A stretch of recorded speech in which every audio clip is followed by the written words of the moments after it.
Tokyo's Shibuya station in the 1930s was a blur of modernization and movement.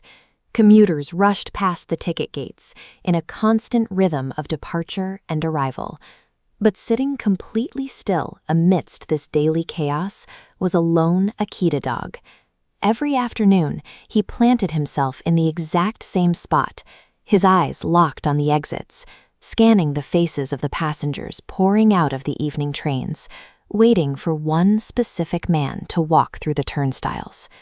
The passengers would eventually thin out, and the man would never arrive.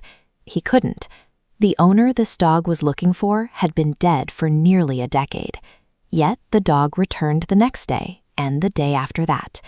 In the middle of this busy commercial gate, he had carved out a permanent, silent space for a master who was never coming back. The bond began in January 1924. Professor Ueno brought a purebred Akita puppy home to Tokyo. The dog arrived by train, so exhausted and severely ill that he was initially presumed dead. Over the next 6 months, the professor and his partner nursed the dog back to health, following a strict diet and letting him sleep safely under their bed. They named him Hachiko. When Ueno returned to teaching, Hachiko fell into a strict daily rhythm.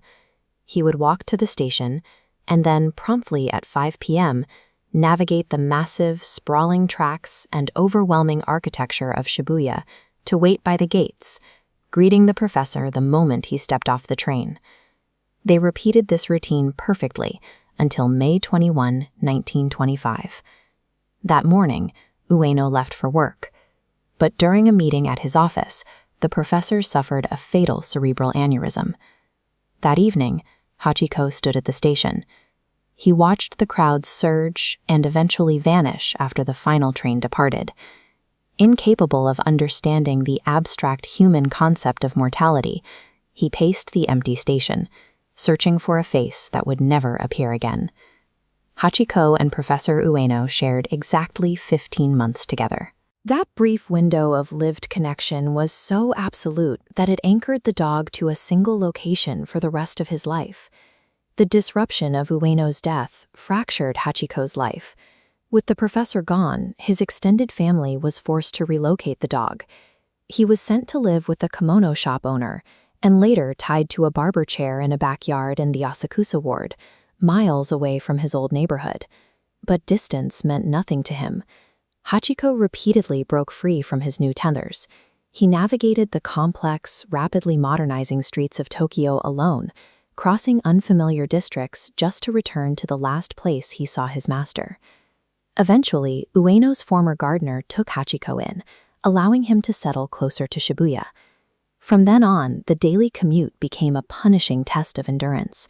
He walked to the station every single afternoon, waiting for hours through torrential rains and the biting midnight snow that blanketed the Tokyo streets. The streets took a heavy physical toll. Wandering alone, he suffered through violent dogfights that left his left ear permanently drooping. His lifelong digestive illnesses flared up, and he contracted a severe case of mange that nearly killed him. Hachiko's routine required a daily physical toll. For nearly 10 years, he subjected his body to the violence of the streets and the bite of the winter, turning a simple wait into a decade-long exercise in survival. For years, the people of Shibuya offered him no sympathy. To the station workers and commuters, Hachiko was just a large wandering stray blocking traffic. Dog catchers routinely snagged him, children kicked him, station employees painted his face, and local yakitori vendors threw cold water on him to chase him away. The turning point came when Hirokichi Saito, one of Professor Ueno's former students, spotted the dog outside the station.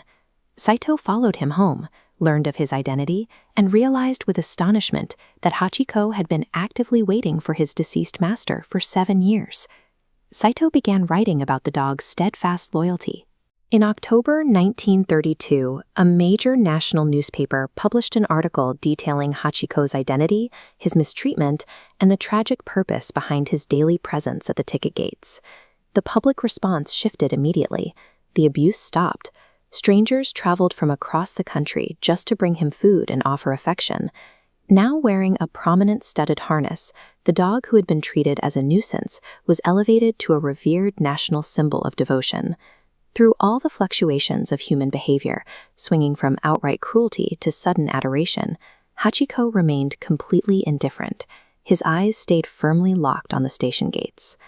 By late 1933, a decade of waiting had ravaged the aging Akita.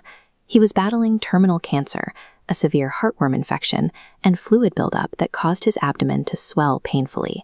His mobility declined until he could barely walk. Still, he refused to abandon his post. Even as his organs actively failed him, he dragged his exhausted body to Shibuya Station, sometimes staying overnight in the cold because he simply lacked the strength to walk back. Early in the morning on March 8, 1935, the vigil ended. The 11-year-old dog was found lying on a side street just outside the station, his body still warm, facing the direction of the cemetery where his master was buried. The resulting response was a first for Japan.